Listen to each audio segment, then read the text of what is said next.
विविध नैसर्गिक आपत्तीमुळे पिकांचे नुकसान झाल्यास शेतकऱ्यांना आर्थिक स्थैर्य देण्यासाठी पंतप्रधान पीक विमा योजना राबवली जाते। यंदा पंतप्रधान पीक विमा योजनेत सरकारने बदल केल्यानंतर शेतकऱ्यांचा सहभाग वाढण्याऐवजी या योजनेला अल्प प्रतिसाद लाभला आहे। खरीप हंगामासाठी 31 जुलै ही शेवटची तारीख होती। शेतकऱ्यांचा सहभाग कमी असल्याने बिगर कर्जदार शेतकऱ्यांना 14 ऑगस्ट तर कर्जदार शेतकऱ्यांना 30 ऑगस्टपर्यंत विशेष बाब म्हणून मुदतवाढ देण्यात आली आहे। 4 ऑगस्ट अखेर महाराष्ट्रातील 39,29,146 शेतकऱ्यांनी 51,04,430 हेक्टरवरील पिकांचा विमा उतरविला आहे।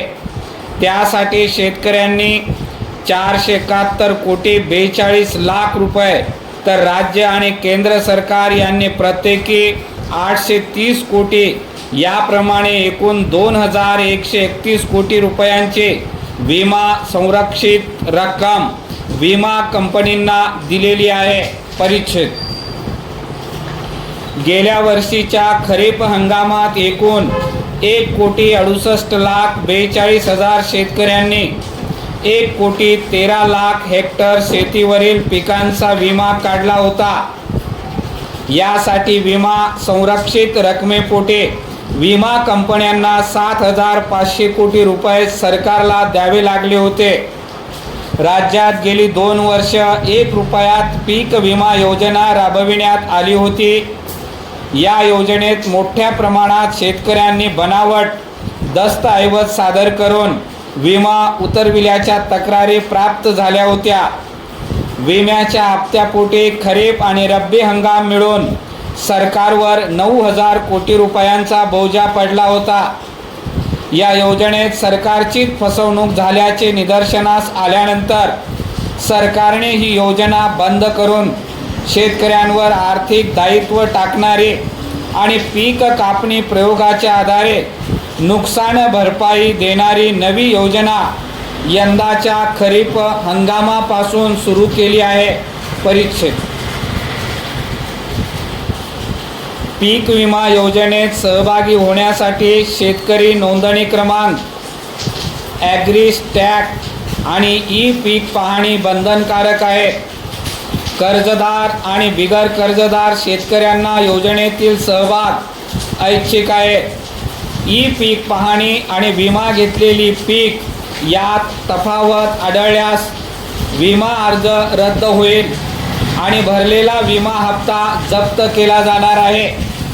एखाद्या अर्जदाराने बनावट दस्तऐवज किंवा फसवणूक करून विमा योजनेचा लाभ घेण्याचा प्रयत्न केल्यास त्यांना पुढील किमान 5 वर्षे काळ्या यादीत टाकून शासनाच्या कोणत्याही योजनेचा लाभ दिला जाणार नाही।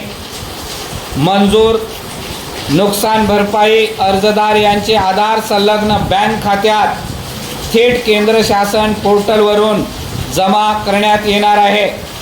सर्व पिकांसाठी जोखीम स्तर 70% आहे। परिच्छेद केंद्र सरकारने विमा योजनेत पीक कापणी प्रयोगावर आधारित भरपाई देण्याचे निश्चित करून पेरणीच न होणे, स्थानिक नैसर्गिक आपत्ती हंगामातील प्रतिकूल परिस्थितीत आणि काढणी पश्चात नुकसान भरपाई हे 4 अँड ऑन कव्हर राज्याची इच्छा असेल तर लागू करण्यास सांगितले होते। महाराष्ट्र सरकारने हे 4ही अँड ऑन कव्हर योजनेत लागू केले होते। त्यामुळे शेतकऱ्यांना चांगले नुकसान भरपाई मिळत होते।